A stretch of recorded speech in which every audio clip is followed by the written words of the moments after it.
How does a moment of despair spark a lifetime of impact? At the age of 19, Darlene Trappier was homeless with a newborn with nowhere to turn. For 3 nights, she sat in a park in Los Angeles, crying out for strength to overcome her darkest season. She never could have imagined that those moments of despair would one day fuel a mission to help others facing their own struggles. Today, she joins us as this week's guest. She is the founder of Beacon of Hope in New Jersey and dedicates her life to lifting others up, earning national recognition for her impact. I'm also thrilled to welcome back my co-host, Fred Wasiak, President and CEO of the Food Bank of South Jersey.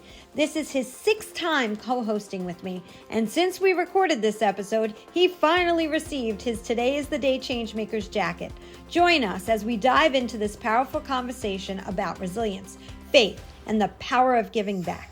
Please take a moment to visit our website at todayisthedayliveit.com. Todayisthedayliveit.com, and sign up to receive our emails about upcoming events that we will be hosting with our Changemaker guests from around the globe. They have so much to share. Don't forget to subscribe to the Today is the Day Changemakers YouTube channel. Today is the Day Changemakers YouTube channel, and follow us on Facebook and Instagram at Today is the Day Live It. Have a great week, everyone. Hello, everyone, and welcome to another episode of the Today's the Day Changemakers podcast. I'm Jody Grunwald, your host. And as I say every single episode, I interview the changemakers, the inspirers, and those who are just disrupting the status quo in the best way possible. And today I am so excited to have a co-host and an amazing guest and a returning, I should say, co-host and an amazing guest. Fred Wasiak, we're at 6 now or 7? Oh, okay. 6. All right. 6 times. Yes, I know the jacket's coming. I keep saying it. So for those who don't know, do you want to explain the jacket, Fred? Yeah, I'm just following Saturday Night Live. You know, when you host Saturday Night Live, they give you a 5-year jacket. And so I'm waiting for like my 5th co-host jacket. And I heard it's on order, Pastor Darlene. It is on order. I have been lax, but it's coming, and I promise that. Oh, it's fine. Well, you know, he loves jackets so much. My staff saw you walking across the parking lot today, and they recognized you by your jacket. Did they? Oh, yes. Well, I had a different one for the food bank, so this is a special one for today. So that's, yeah. Okay. Oh, That's great. I missed them. I'm sorry I missed them today. Well, for those who don't know, Fred Wasiak is the president and CEO of the Food Bank of South Jersey. He's been on many times and with others on a panel as a co-host, and he's just a friend and a mentor to me. So Fred, welcome back. Thank you, Jody. It's always great to be here and spend time with you and incredible, inspirational leaders. And we're in for a treat today. We truly, truly are. I have heard about Pastor Darlene from Fred for quite some time, and it is just so wonderful, Pastor Darlene, to have you. Welcome. Thank you. Thank you. I consider it a privilege and an honor. And thank you, Fred, for thinking of me to be able to be on this type of platform. It's, I don't take it lightly. So I'm gracious, very humbled to be able to be here with you guys today. And Pastor Darlene, I want to say your last name correctly, and I should have asked you that before the podcast. Trappier? Trappier, yes. All right, You did good. Yes, most people mess it up. Well, it's beautiful. Or Trap. No, don't call me Trap. That's my husband's military name. They call him Trap. Well, I'm just referring to something that we're going to talk about today. So okay. I take it back. No. Let me just take a second here, read a little from your very, very amazing bio, which I will not read the whole thing because you are just so accomplished, but I do want to read some pivotal things here. So Pastor Darlene Trappier grew up in Los Angeles, California, and was homeless at the age of 19 with her 5-week-old infant son. Her mother evicted her after she took her welfare check and refused to give her the money. As a result, Pastor Darlene stayed in the park for 3 days and cried out to the Lord for guidance. She pleaded with the Lord that if given the strength to overcome the seasons of pain, including the current one she was facing, then she would return the same to as many people as possible. Eventually, she did overcome her seasons of struggles and kept her word to the Lord by founding and operating a nonprofit, faith-based organization, Beacon of Hope, Inc., which assists others who have struggled through life and just need a helping heart, as she did. She has received multiple awards. I'm going to pull out a few.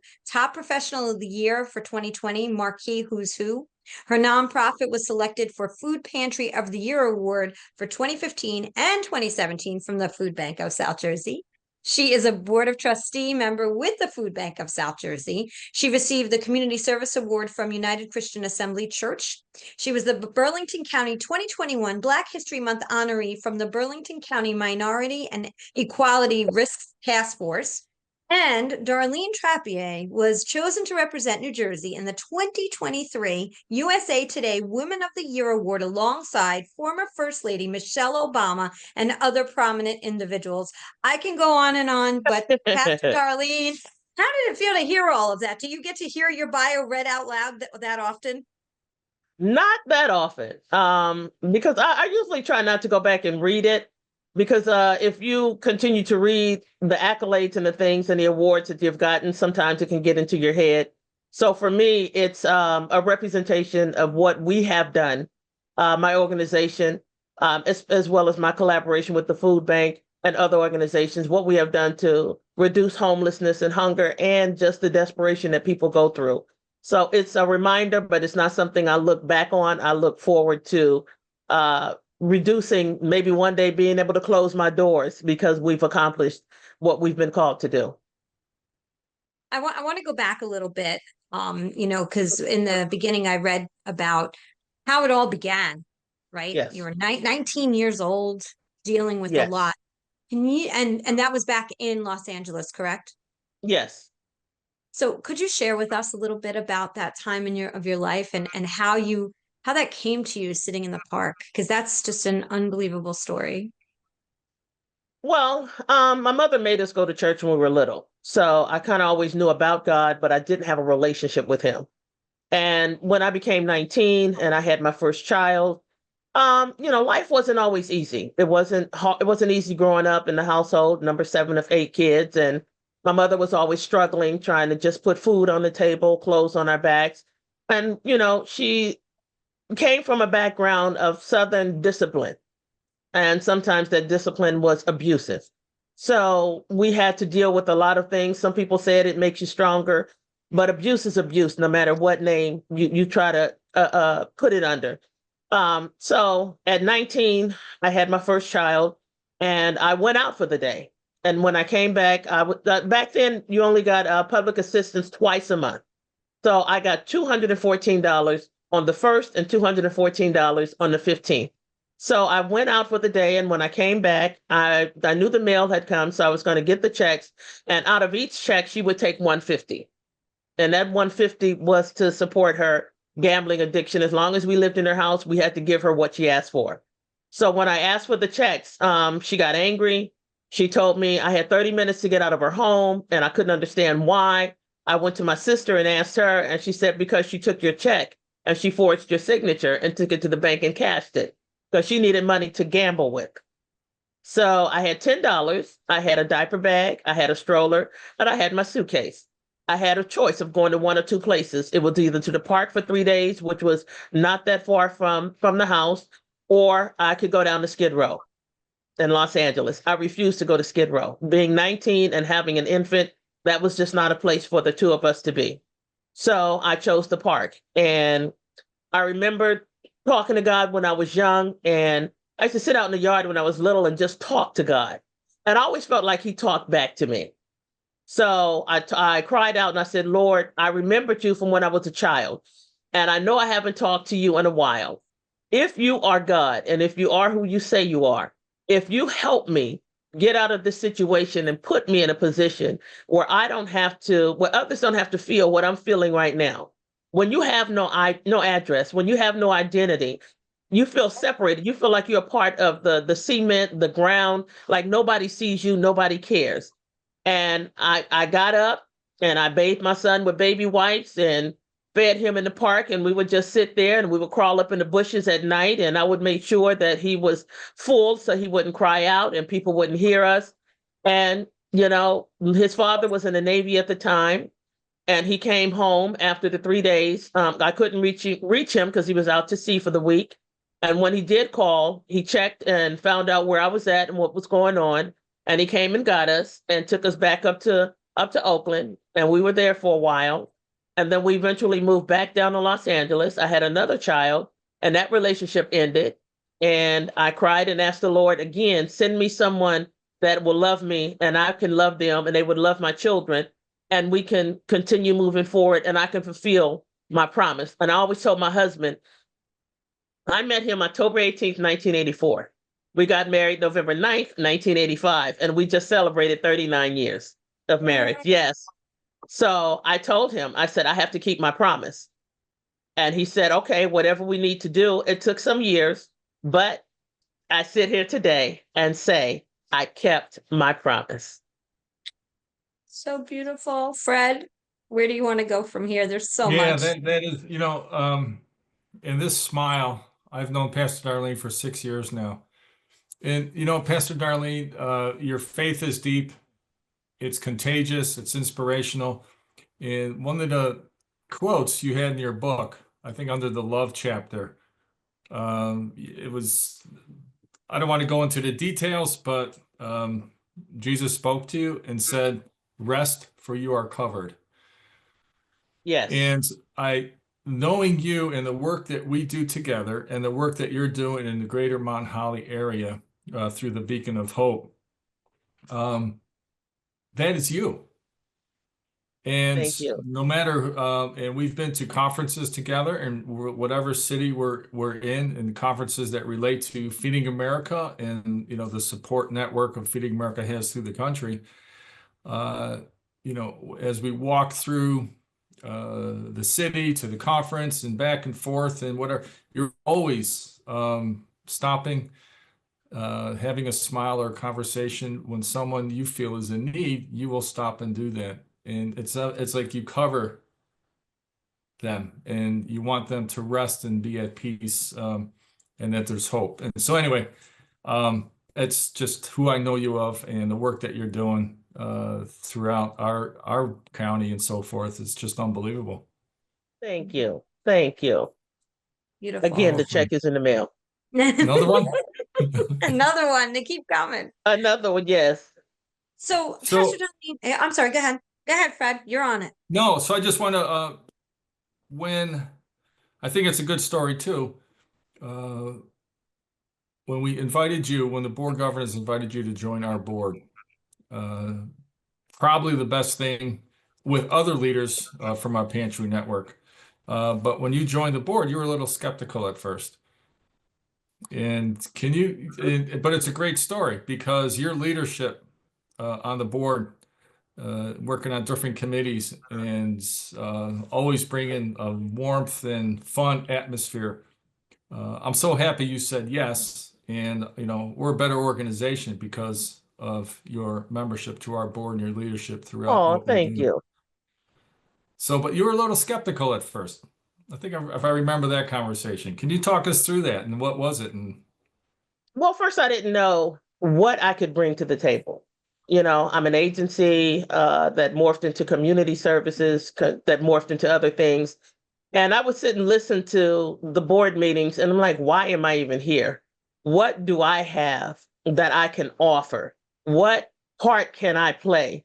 I felt minimal, because I'm in the room with some heavy hitters. And, sometimes the conversations I didn't understand, especially when finance is talking. I'm like, okay, this is out of my wheelhouse. But as I sat and listened and I learned and I started to grow, then I started to understand why I was chosen to be here. And I said, okay, my part that I play helps the bigger picture. Mm-hmm. And it helps the other members to understand. It helps even the other agencies who have come aboard to understand that no matter how big or how small part that we play, all parts are important. And I got over my apprehension, and I was received and accepted. And, because of what I've been through in my life, I didn't trust very well, and I didn't trust very often. So when I do open up my heart, and when I do open up myself, and when I say I'm going to be a part of something, I don't want to give a small percentage. I want to give everything that I have in it. And if I feel that I can't, then I will walk away. But I got challenged by somebody named Fred Wasiak, and I accepted the challenge. I don't like to be challenged, because you challenge me, I'm going to accept the challenge. But I accepted the challenge. He didn't verbally challenge me, but just his edifying me and building me up to say that what I have in me was needed. That was the challenge. And I was willing to say yes. And I will follow this man to the ends of the earth. He's like a brother from another mother. Yes.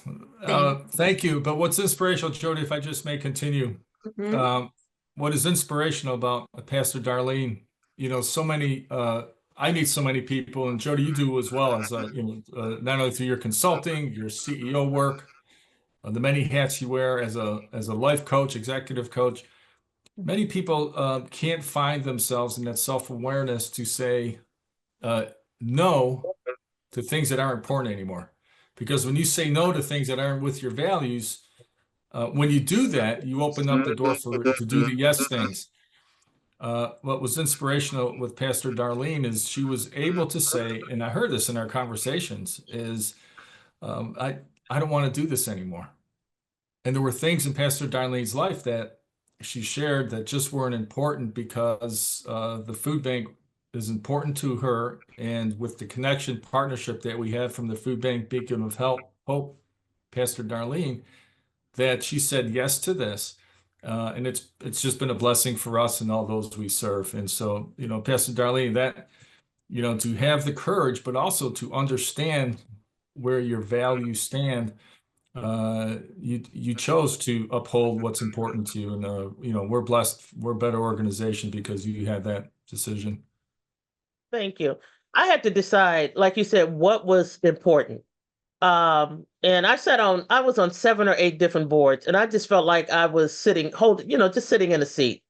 And I didn't feel like I was being given, I felt like I couldn't give my all. I couldn't give my all, and I think I was doing them a disservice. And I knew where my heart was being drawn to. It was to the food bank. It was to helping people create sustainability in people's lives. So I made the ultimate decision to what's important, and that's what I focused in on. So I dropped off many boards, many of them, and they would ask me to stay, and I said no. I said because I can't. It's just my heart is not there, and I don't feel this is where I'm being led to. But the more I spend time at the food bank, the more I spend time with the board members, the more I spend time with the people in the warehouse, I knew where my heart was. And so I had to say no to them and say yes to the food bank. Yeah. And that's inspirational. Very, very much. Very, very inspirational. And I just want to go back to just a few quick things. Number one is, I think Pastor Darlene, anybody who knows Fred will follow him wherever he goes. That is for sure. He is an absolute true inspiration. I don't think he knows his impact on all of us and how he walks through life, touching all of these people in the most positive and incredible way. So I will be forever grateful to Fred always. So I know that lots of people feel that way. And nobody paid me to say that, Fred. That's just coming. That's just real. Oh, no extra. All right, Pastor Don, I guess your check will be enough. But I'm thinking about my listeners right now, and I'm thinking about the listeners, and they're saying, okay, she was 19. She was in a park. She went and she found a home with your then ex, and you had a second child. That relationship didn't work out. I have a couple of follow-ups on that. How did you get to New Jersey? Will be the first one. And after that, how did Beacon of Hope, be born? How was it born? Well, my husband, like I said, we met and got married 13 months later. He was in the Air Force, and he had orders to go to Texas. He had cross-trained in the contracting out of admin, And he asked me would I go with him. And I said, as your girlfriend, no, because I have 2 children and they are my top priority. I said, but as your wife, I will follow you anywhere. And he came, I went to work the next day. I got home before him. He came in, he threw a bunch of money on the bed and said, go get some rings because you guys are going with me. Oh, And we got married 30 days later. wow. And we moved to Texas in February of 1986. And then in 2000 and 1998, we moved to New Jersey. He got orders to come to New Jersey. So we transferred here. And after we moved here, I started working at the insurance companies. And then I went on a conference trip. And at the conference trip, I had hurt my back.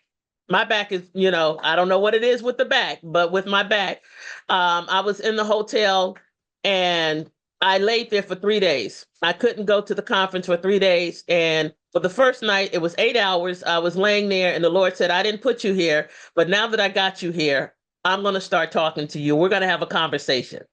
So after that trip, I flew back home. And I told my husband, I said, it's time for me to leave corporate America. It's time for me to open up. I didn't know why he wanted me to open up a retail store. So he said, I've been waiting on you for 3 months.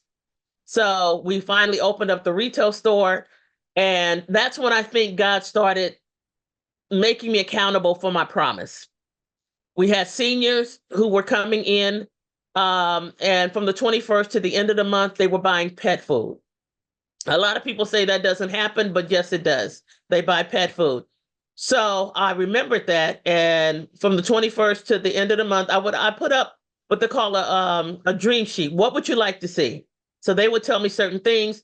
I would order it from the first of the month. And then from the 21st, I would put it out on the shelves. When they would bring me pet food to check out, I would tell them, no, you have a $10 credit. Go and get the things that you want. That's when I started keeping my promise. 5 years later, we ended up closing the store because of the downturn. But we kept it going. We kept it doing it out of our home. We were collecting small furniture, small appliances, and I was buying food. I put flyers up. If you need assistance here, call this number. We were delivering furniture. My garage was getting full. My basement was getting full. We had food everywhere. And my husband said, this is growing beyond what we can handle here at the house. So now it's time for you to move it out. And I said, yeah, but what am I going to call it? And he said, well, what would you think of? And all I could think of was a lighthouse. I thought of a lighthouse and I thought I was watching a movie and I saw ships, but they were passing each other and they couldn't see the lighthouse. And I said, wow, man, if they could only see that beacon of light. And then I'm like, beacon of light, beacon of light. And then the Lord said, no, beacon of hope. The light gives them hope to the ark of safety, to help, to rest, to recover, and ready to get back out on the ship, get back on the sea and continue the journey. And that's where the name came from. Got it registered, saved up money, and we moved into our current location. We took possession February 1st of 2012, and we've been doing it ever since. I started out with an apartment refrigerator and 1 freezer. We fed 80 people that first month. Yes. Where's And your now location? 41 Mill Street in Mount Holly, New Jersey.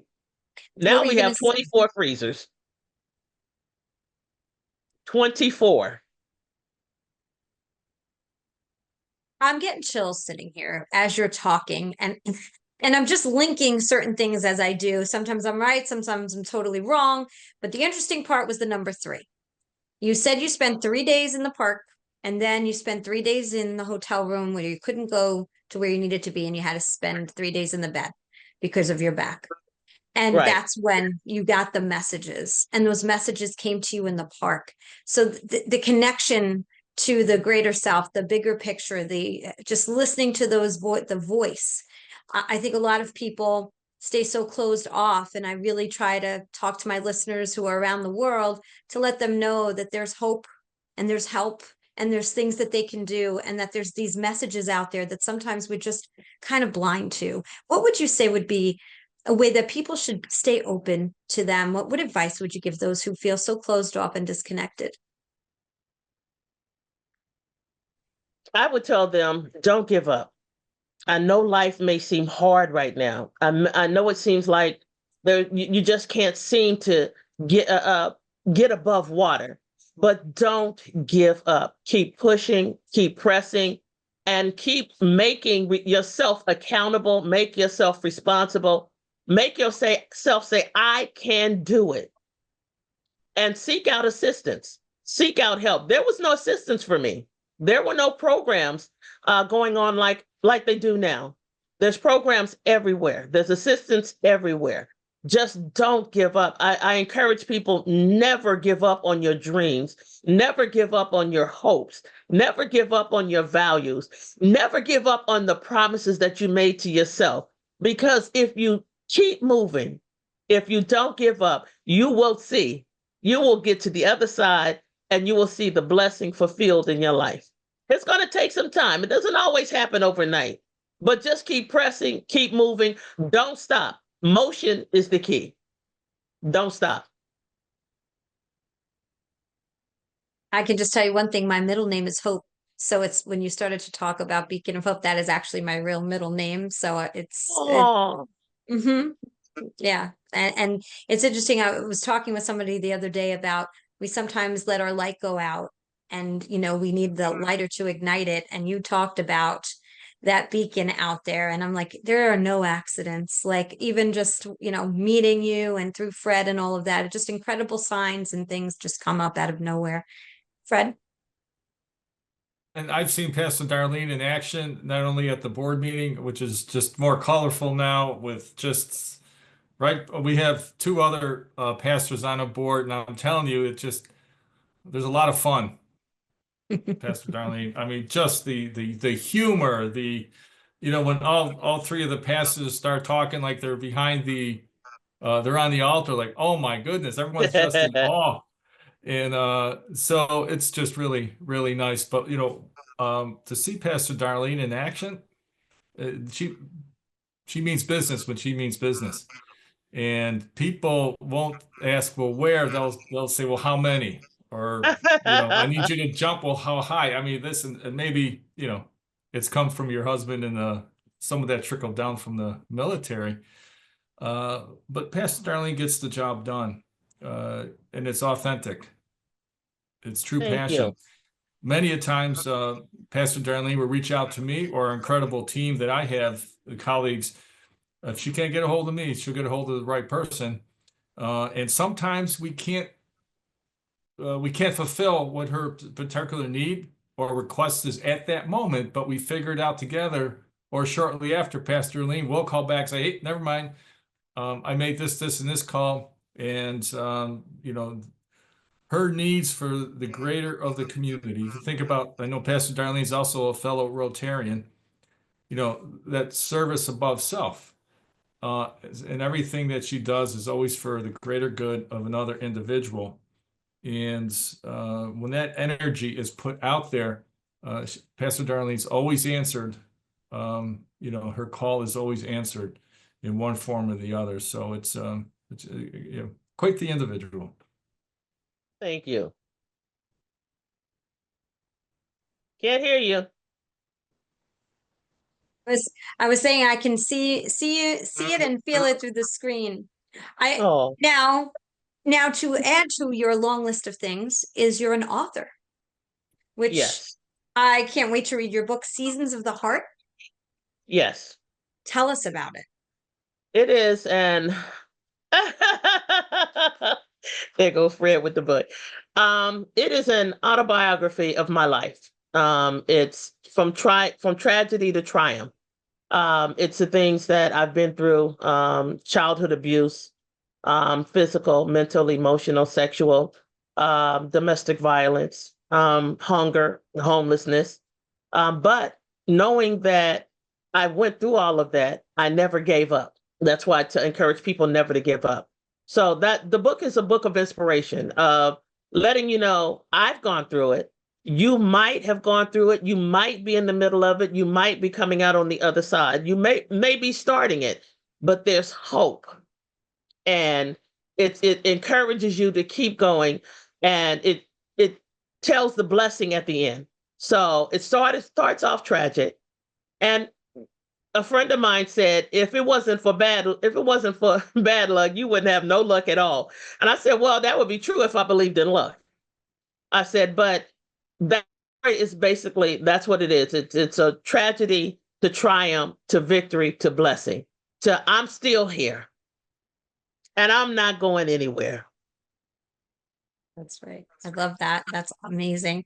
So where Yeah. can people find you? I just wanted to, because we didn't give out any website or anything like that. Where can people find you?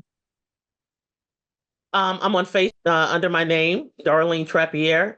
We have a website, beaconofhopeinc.com. Beacon of Hope also has a website. We are on Instagram. And if they want to purchase the book is being sold through Amazon. You can order a paper copy or you can order a Kindle copy.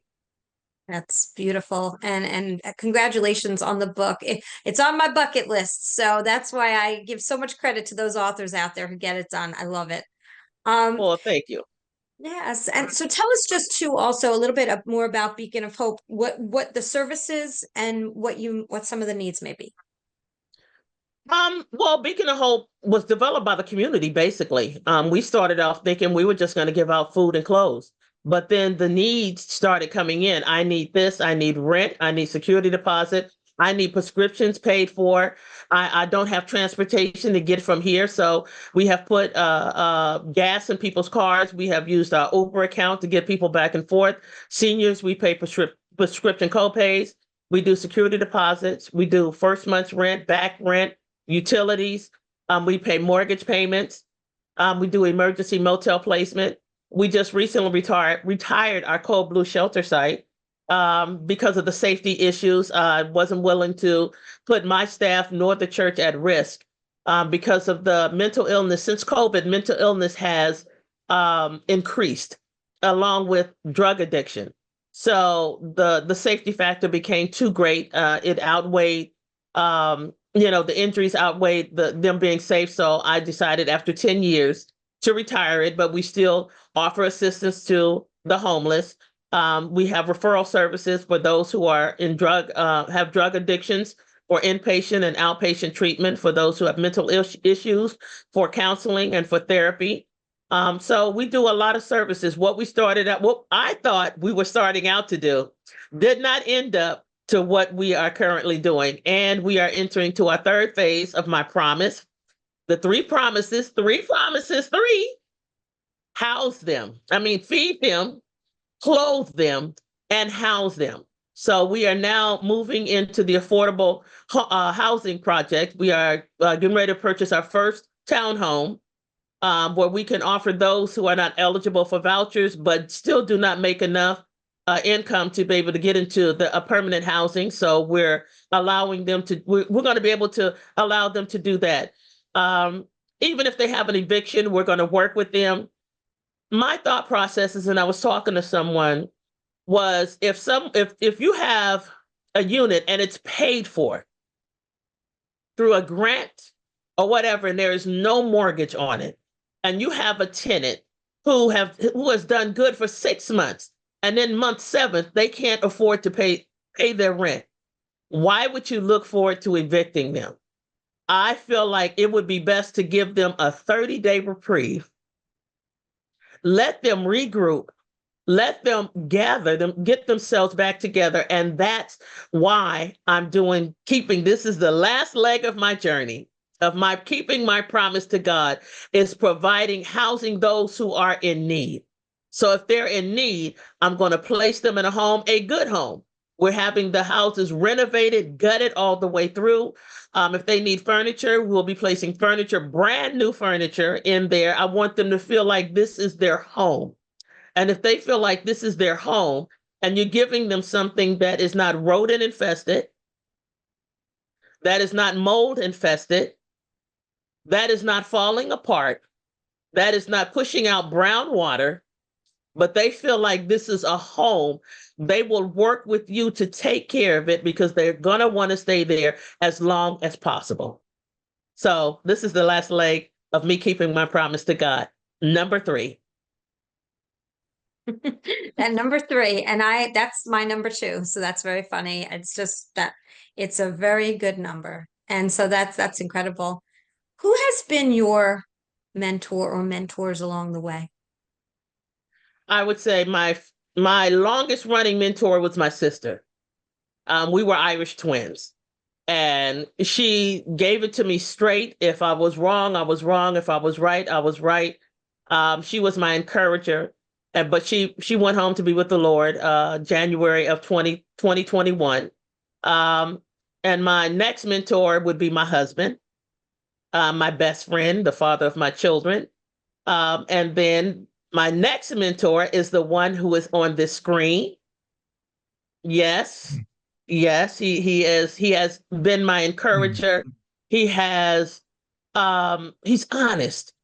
Fred is honest. I always put people, I never surround myself with yes people. I want people who are always going to be honest with me, who's going to encourage me, who's going to tell me, no, this is not the direction. No, this is not the right time.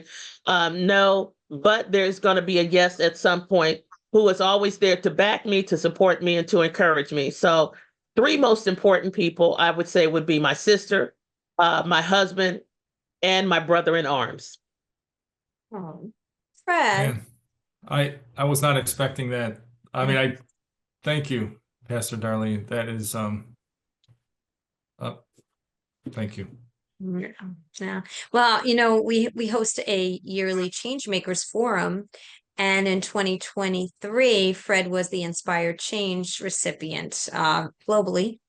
And he received a special award that was a hand, right? With the globe in it.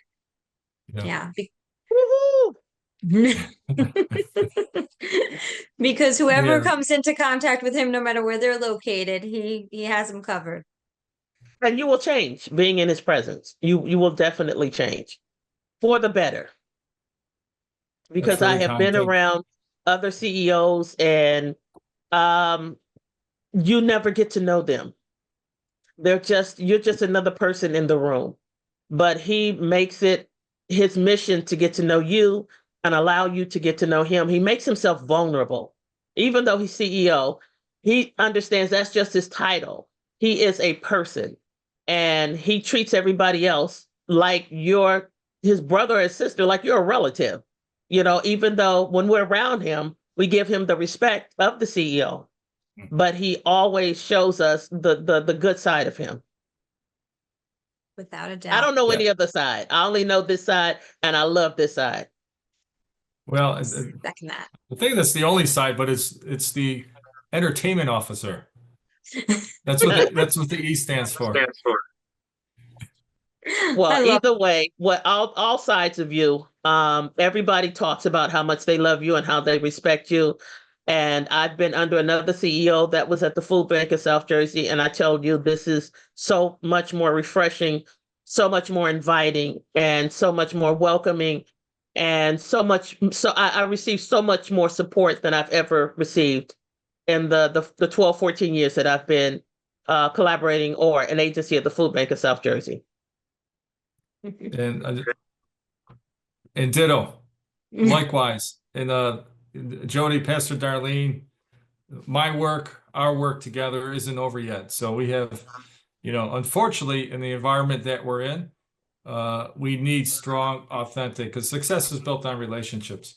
Yes. And we still have a lot of impact, change to do. And I'm so blessed on behalf of the food bank again that Pastor Darlene, has chosen us as one of her priorities, and helping us lead, to better communities. And that's such an honor. Yeah, this is cool. It's awesome. And Pastor we can see your halo starting to come in, Jody. I know.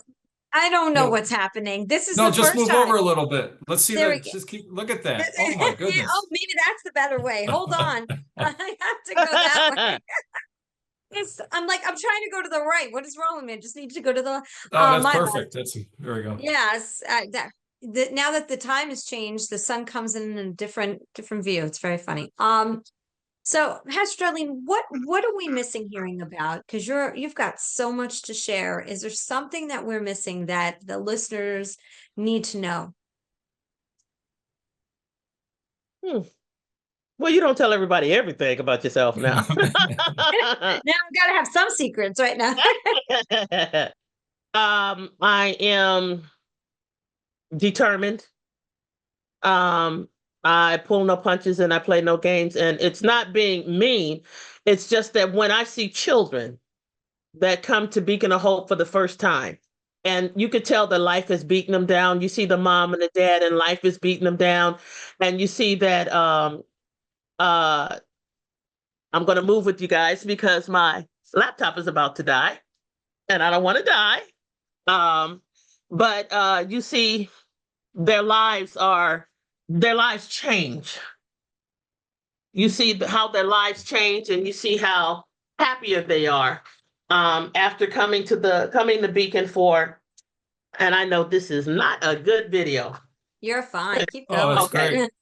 When you see children come, and you see that the first time that they come, that they have apprehension, they're unhappy, they're sad, the family unit structure has been worn down, but then you eventually get to see the joy in their eyes after they've come for a while and they're receiving assistance, and they're looking in their bags to see, what do we have this week? What do we have? What little treat has she put in there? Because I always try to put a little treat in for the kids. Always try to let them see something in the bag for them, because we know that, they know that we're going to give them bread and pastries and things like that, but I always put a little nugget in there for them. So they start to get excited, and in that excitement, their faces light up, they become happier, the family unit, and it's creating sustainability. Keeping the mother and father in the home, keeping the children in the home. So many families have broken up as a result of there not being enough food for them to eat, clothes for them to wear, wondering where they're going to lay their head at night. So if we can relieve them of that, the family structure stays together, sustainability is created, and their smiles, and they laugh. So it's the children. The children get me the most. Let me ask you this: funding for your organization. Where does that come from? Well, we have government contracts where we apply for the county contracts, state contracts, FEMA contracts, federal government contracts, and then we get private donations. We apply for private grants. So that's where most of our funding comes from. I just have to tell you, your story is just so incredible, going from the park bench to where you are. Just unbelievable. And I love sharing these types of stories because they're out there, and a lot of people who just feel like they keep hitting their head against the wall, and the things aren't happening for them the way they want it to. They give up because it's tiring when that happens. Right. So, just listening to stories like this for that person that day can be life-changing. Yes, people want to be heard. They want to know that somebody is not just staring at them, but is listening to what they're saying and taking in and helping them out. It's sad. I know that the economic turmoil that's going on, and the price of food has gone up, and rent has gone up, and families are struggling. But if we just take the time and listen, not just I hear you, but I'm listening to what you're saying, makes a big deal of difference in many people's lives. It can keep someone from committing suicide. It can keep someone from committing murder, suicide. It can keep a family together. It can keep people out of the emergency room. It can keep people out of the hospital. It can reduce doctor's visits. It can reduce the need for medications, because stress kills. It's interesting you say this, because I'm on a mission on something, and that mission is that we ask people all the time, wherever they are, at the gas station, the coffee shop, in the street, how are you? And respond when someone shares how they are. If you're not actively listening, you can miss how you Yes. could have helped them in that moment. Somebody the other day who's a coach I could hear when I said, "How are you?" I could hear there was an issue. And we spent a Yes. half hour talking through something that's really devastating to this person. I didn't just Yes. let him go with everything's good or I'm okay. And so we throw away 3 words. How are you? Is like Yes. we're just saying we're going to the mall or we're, whatever. It's a throwaway now. It doesn't mean anything. And I'm on Right. this mission, to when we ask, be ready for the answer because you may be called to help if there's that signal. And when you throw that away, you can miss the opportunity to change somebody's world just by giving Yes. them a few minutes of your time. Yes. And you said 3 again. Oh, yeah. How are you? The 3 but is this is where important. that's pretty cool. And it's 3 But of this is us where online Pastor right now. Darlene, what's Yes. that? I said there's 3 of us online right There now. is. And I want to say that's where Pastor Darlene, again, when she stops and listens, it's authentic. When Pastor Darlene asks, "How are you?" It's authentic. When Pastor Darlene listens, she reminds you what your purpose is as an individual. She does listen. And when you leave your presence of Pastor Darlene, you feel inspired.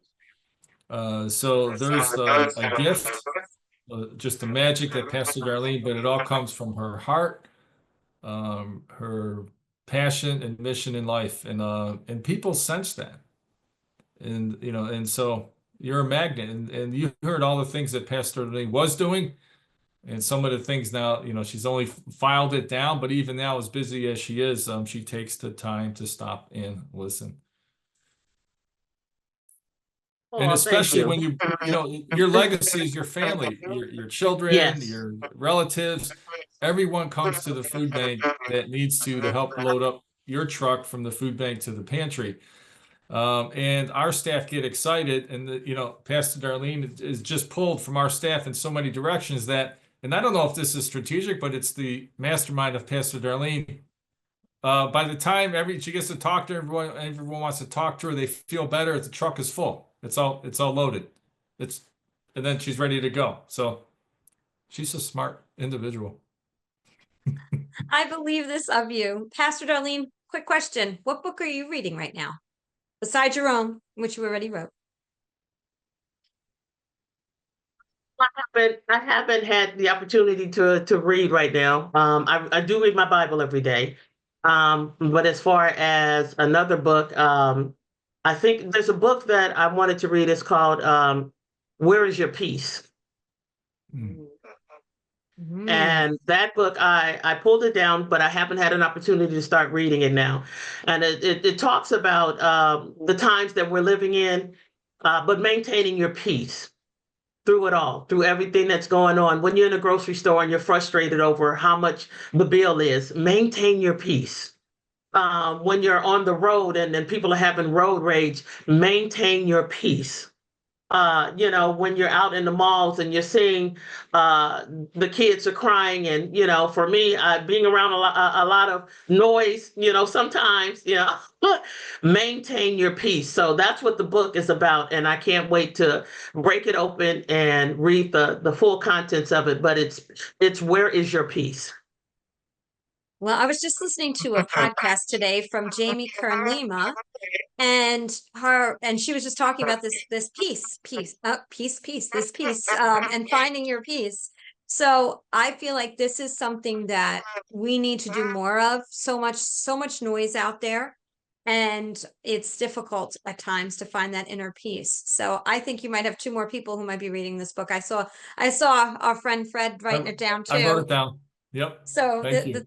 the 3 of us can start our own book club over here and start reading and read it together. We're kind of getting close to time. I try, to keep this. We could go on and on. Fred knows this. We could talk Yep. hours and hours.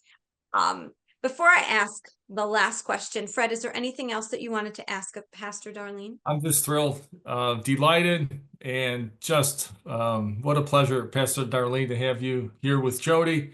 And she'll give you the right numbers, but I don't remember how many countries, how many cities around the world that Jody's podcast is shared with leaders like you who are making a difference, change makers. And it's an honor to be here with you. So thank you for accepting, Pastor Darlene, Jody. Thank you for inviting both of us. And I look forward to this shutting down social media in January. Absolutely. We're, I think, 71 countries, 800, I know for sure, 833 cities around the world.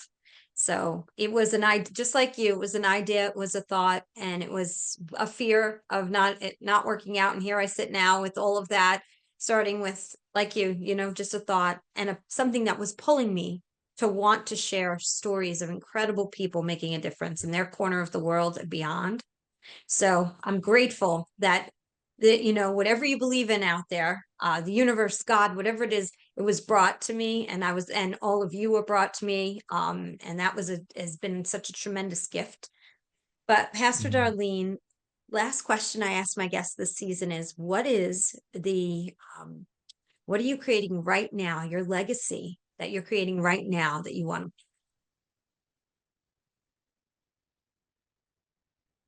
I want to leave a legacy of hope, like beacon of hope, a legacy of victory, a legacy of peace, a legacy of joy, because my life didn't start out that way. My life started out with a lot of pain and a lot of suffering. I want a legacy of knowing that I reduced my portion in this world of those who are suffering, those who are struggling, those who are hurting, that I've done my part. I can't do it all. So I'm going to say what I say at the end of every single podcast. Today is the day. You cannot go back to yesterday, and you do not yet own tomorrow. So what small or large steps are you going to take today to get yourself closer to your goals? Again, thank you so much to Fred Wasiak, my mentor, friend, and incredible human being, President and CEO of the Food Bank of South Jersey. Thank you, Fred. My pleasure, Jody. It's always a pleasure. And I'm looking forward to the next one. And thank you. And Pastor Darlene, thank you for having her. And she's just a joy and a gift to all of us. So thank you for having us. She's truly a beacon of hope, exactly what her organization is called. Well, thank you again to Pastor Darlene and to Fred, and have a great week, everyone. Special thank you to my incredible guest for sharing her amazing story of hope and inspiration through tremendous challenges. Please go to beaconofhopeinc.com. Again, that's beaconofhopeinc.com to learn more about their programs. And a special thank you to the CEO and president of the Food Bank of South Jersey and my sixth-time co-host, Fred Wasiak. I always love co-hosting with you. Thank you, everyone, for listening. And do not forget, subscribe to the Today's the Day Changemakers YouTube channel. Follow us on Facebook and Instagram at Today is the Day, Live It. That's Today is the Day, Live It. And also sign up to receive our newsletter and emails about our upcoming events with changemakers from around the globe at todayisthedayliveit.com. Todayisthedayliveit.com. Have a great week, everyone.